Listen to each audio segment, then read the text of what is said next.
Today you will create a double pinch pot clay succulent. When you get your slab of clay, you will slice it like this so that you have two large chunks and then one long skinny chunk. You're going to roll all three of those pieces into balls to start creating your two pinch pots with the larger pieces of clay. If you have a ball of clay and you want to make a pinch pot, you're going to take your thumb, you're going to press a hole in the center of your clay, close to the end, and then you're going to just start to rotate your clay with one hand and pinch the edges of your clay and pull them up with the other hand. So I'm pulling the clay up. I'm trying to do it evenly, just little pinches, not big pinches, because I want my clay to stay even for my pinch pot. So I'm pulling it up, and I'm kind of keeping the cup shape with my bottom hand that's rotating as I pinch.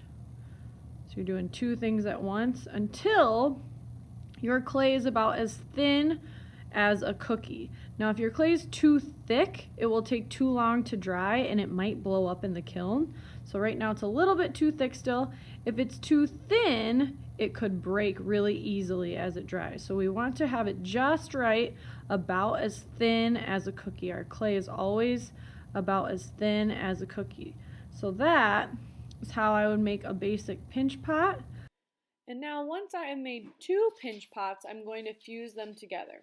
I will start by scoring and slipping both tops of them with a toothbrush and then trying to match up the sides the best I can. It won't be perfect, but now I'm going to hold them together and use my thumbs to start to squeeze the clay from each pinch pot and connect them. Now because this is a succulent and it's an organic form, it doesn't have to be perfect.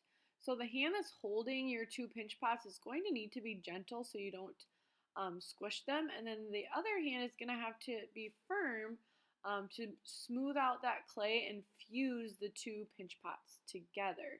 It's okay if it's not perfectly smooth. This succulent form won't be smooth. We'll add texture to it later.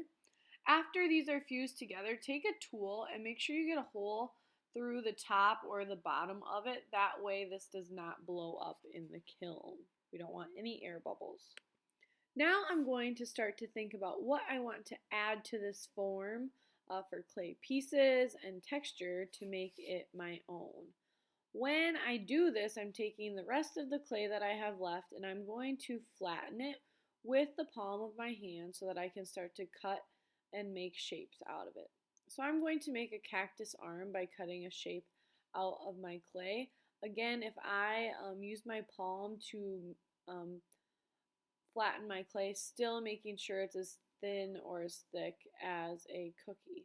Now, I kind of measured it on my double pinch pot form and I thought it was too big, so I cut a little bit off before I actually scored and slipped it. So now I'm happy with that.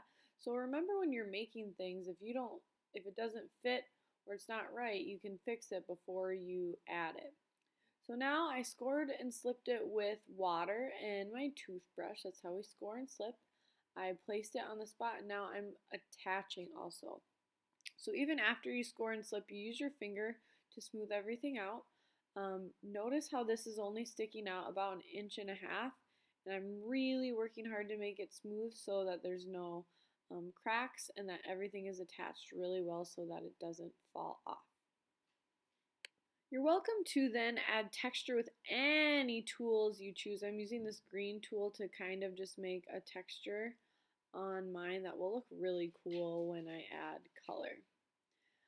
Next I'm going to add other details. So if I want to make a flower, again I'm going to make my clay flat with my palm, still as thick as a cookie, and use my tools to cut out a flower that can be on my canvas. So again, if this gets too thin, this flower or any detail or any part of your clay gets too thin, it is going to break off. So make sure it's as thick as a cookie.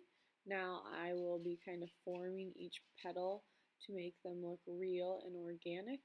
And then I will take my toothbrush and score and slip this onto my main form. when I go to score and slip and actually place what I'm adding onto my succulent, I'm making sure not to press too hard or squash it. Any clay that is left over, I just roll up into a ball. So I'm going to make one more thing with that leftover clay that I will cut out. I'm going to just make a smaller flower that I can score and slip and put inside my flower.